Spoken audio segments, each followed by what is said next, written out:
I'm speaking on behalf of Moms for Liberty Howard County. Tonight, I will be addressing the pornography and books that are in some of our media centers. I recently pulled my daughter out of the school system for a myriad of reasons, and this is one of them. You have interfered with parents' rights to direct the upbringing of their children by taking the decision to shield them from viewing pornography out of their hands. These books are too obscene for unrestricted viewing by minors. If an adult walked up and handed my daughter images in some of these books, it would be outrageously inappropriate, even criminal.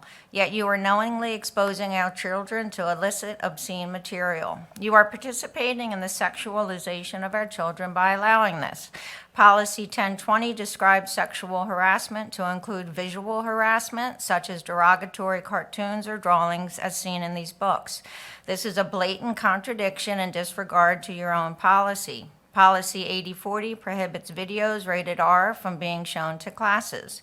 Sexually oriented nudity is considered rated R according to the MPAA.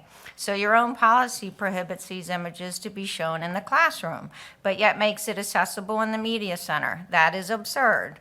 Policy 8080 states that HCPSS uses technology to filter obscene, offensive, sexually explicit, pornographic material to minors. Why waste money on technology like this when you have made it readily available? According to the American Bar Association, behaviors that sexual predators use during the grooming process include discussing sexually explicit information under the guise of education and showing a child sexually explicit images. Our own health ed curriculum teaches to identify sexual grooming and harassment behaviors and to analyze laws and policies that protect them from these things.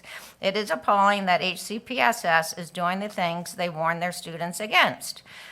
In health classes and media content, our children are exposed to every sexual scenario possible. You have created the perfect storm for a sexual predator to groom their victim under the guise of education and under the protection of this board. The school system is obsessed with the over-sexualization of our children, and parents are fed up.